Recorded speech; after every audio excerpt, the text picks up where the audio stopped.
welcome this video lecture of SGI institution. In my previous video lecture, I have started the poem The Passing of Arthur. Today I will continue this poem and I will explain the latter part of the poem. Before summarizing the first part, as you know, the poem is composed by Alfred Lord Tennyson, who is representative poet of Victorian era. The era was named after the name Queen Victoria, and this was the age of prosperity, but as well as age of compromise transition period. Because at one hand there was origin of science, and at the another hand there was dominating factor of religion over the society. So, in the poem, poet Alfred Lord Tennyson criticizes the rationalistic thinking of Victorian era. Because of origin of science, people started to put question against the existence of religion. So, in the poem, Alfred Lord Tennyson explains importance of religion in human life, and he condemns rationalistic thinking of Victorian age. As students, as you know, in my previous video lecture, I explained that the poem, The Passing of Arthur, is a semi-legendary poem because in the poem, the Arthur is the name of a king who has been defeated in the Battle of Lenacy by Saxon invaders. That's why he has to leave his kingdom, and before it, his order was running. The order, the ministry of Round Table was running in his era, in his period when he was a king. It was near about 14th or 5th century, a period in Britain history. King Arthur decided to leave his kingdom and to go on a island for the to spend the rest period of his life.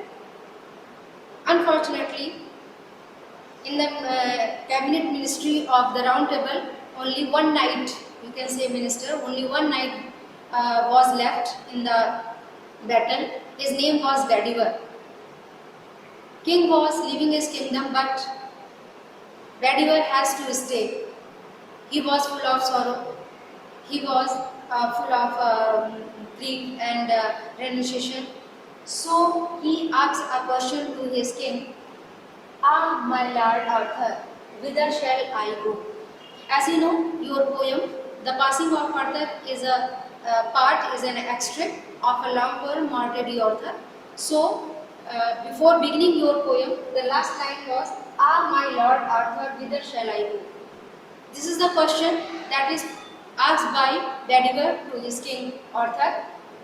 Ah, symbol of sorrow.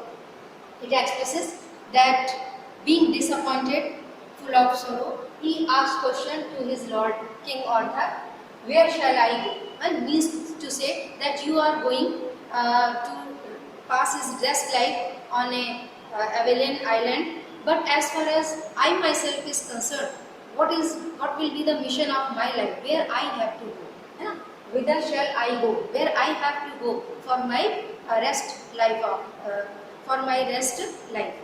So, and you know the age that has been mentioned in your poem, the old order changed, Purani Vyavastha ability. What was the order at that time? Here the poet refers particular the age of chivalry, Shaurya Yug, Shaurya or Sahas, Veerta ka Yug. This was dark middle age, and just like in Indian culture, we can compare it with the song of Alha and Udal. The song which were full of chivalry, which are full of bravery of the kings and warriors.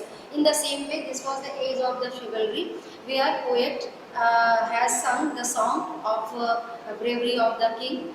So here, the poet Alfred Lord Tennyson expresses the chivalry and the bravery of King Arthur. Now, because he has become old and he has been defeated by Saxon invaders, and the system of Round Table, the age of chivalry has gone because because of his defeat.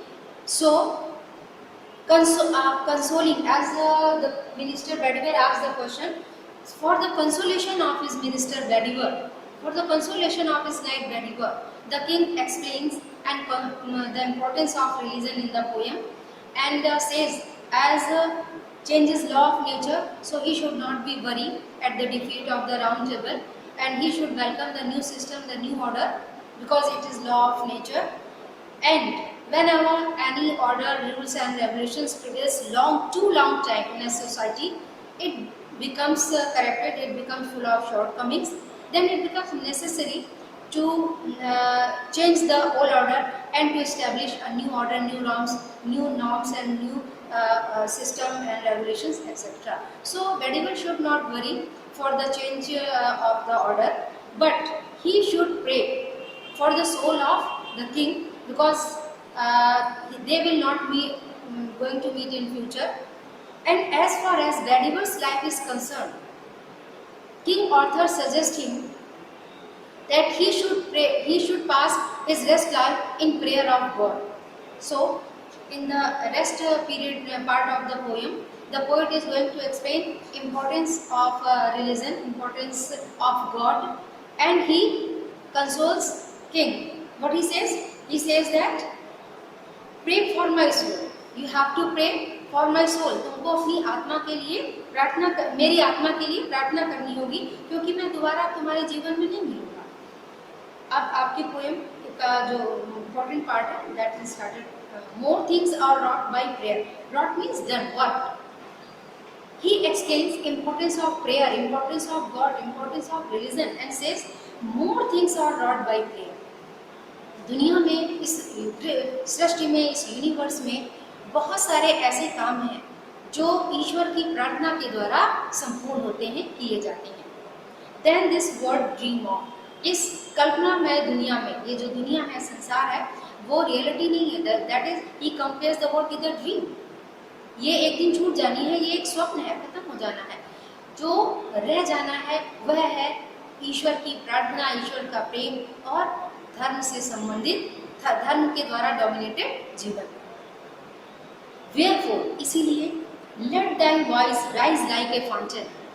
वो बेडिवर से क्या कहता है कि ईश्वर की प्रार्थना के लिए वो एक फाउंटेन, एक फव्वारे की तरह काम करे. जैसे फाउंटेन क्या है, उसका क्या वर्क होता है, वो कंटिन्यूस फॉल एंड राइज करता रहता है. उसकी कंटिन्यूटी ही जो है वो उसकी बेसिक कैरेक्टरिस्टिक्स है. तो इसी तरह से उस फाउंटेन की तरह, फव्वारे की तरह बेडिवर को गॉड की प्रेयर कंटिन्यूस करनी चाहिए, बिना रुके, नाइट एंड डे, दिन रात लगातार उसे ईश्वर की प्रार्थना करनी चाहिए और अपना बीता हुआ जीवन ईश्वर की पूजा, उसकी प्रार्थना में बिताना चाहिए. अब वो लास्ट पैसेज, लास्ट स्टैंजा जो पोएम का है, वो उस एज, यानी age of Victoria, queen Victorian age या ट्रेडिशन एज का जो रेशनलिस्टिक थिंकिंग है, तर्क पर आधारित विचारधारा है, उसको क्रिटिसाइज करता है. For what are man better than sheep और गॉड? मनुष्य क्या है बेटर देन शीप और गॉड? क्या वो भेड़ बकरियों से ज़्यादा बेहतर है?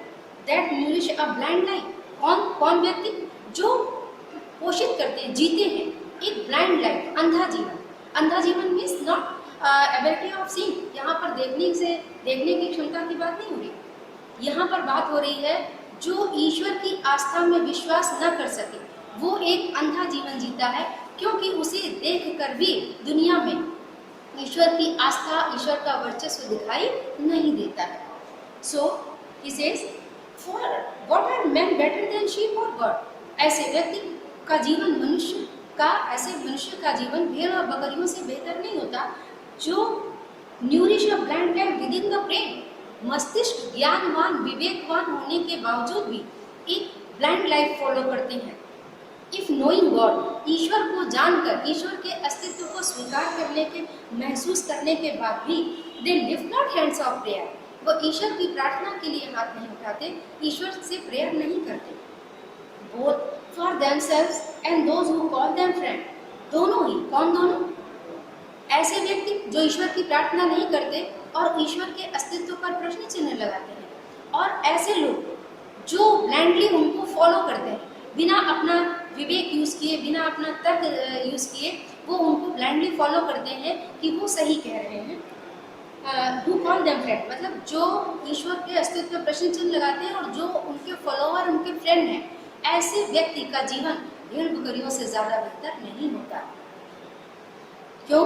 क्योंकि so the whole round earth, ये संपूर्ण पृथ्वी जो कि गोल है, वो every way on by gold chains, सोने की जंजीरों से बंधी हुई है। About the feet of God, और वो जंजीरें ईश्वर के चरण से बंधी हैं। मीन्स टू से कि ये धरती, ये पृथ्वी वैसे ही चलती है जैसे ईश्वर चलाता है। इस धरती पर जो कुछ होता है वो ईश्वर की मर्जी से होता है।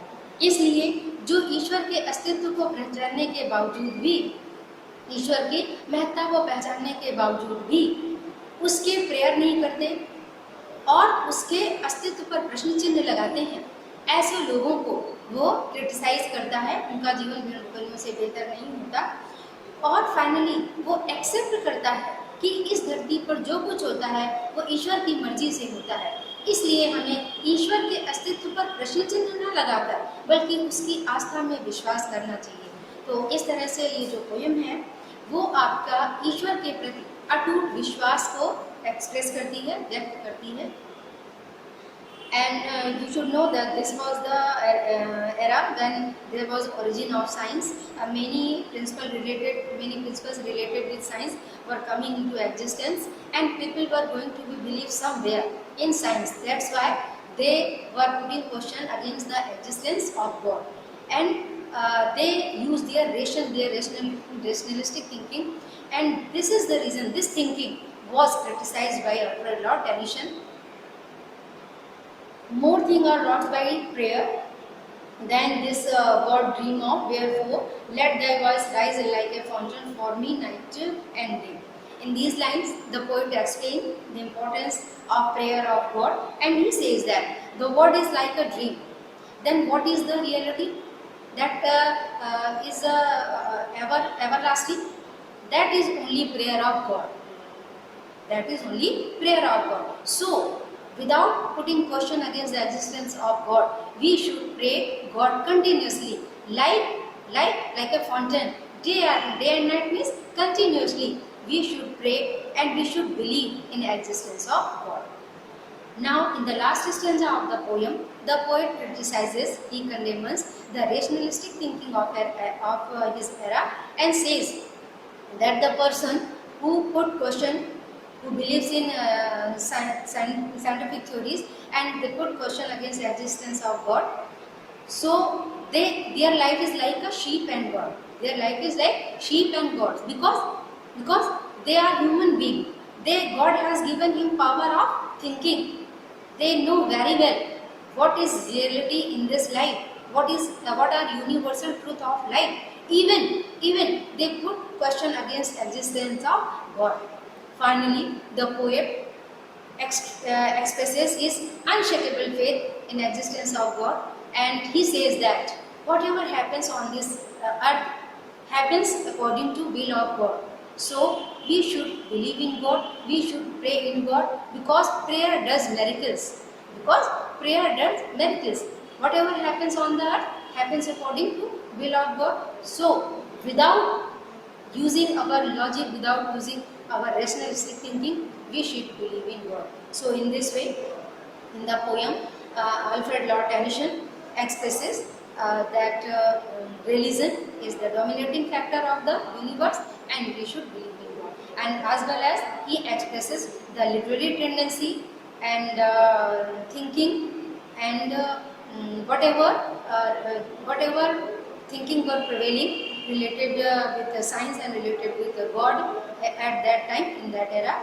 So, student, the poem is very important for explanation and for central idea, and you have to explain the second line. The old outward change yielding place to new, and God fulfills himself in many ways, lest one good custom should correct the world. एक आपका ये stanza हो गया, and last one, forgot are man better than sheep or God. यहाँ से about the feet of God. There are two important stanzas for explanation, and I think that is enough for today. central idea and other important topic, other important things will be given as a PDF in your group, and you have to note down in your fair copy.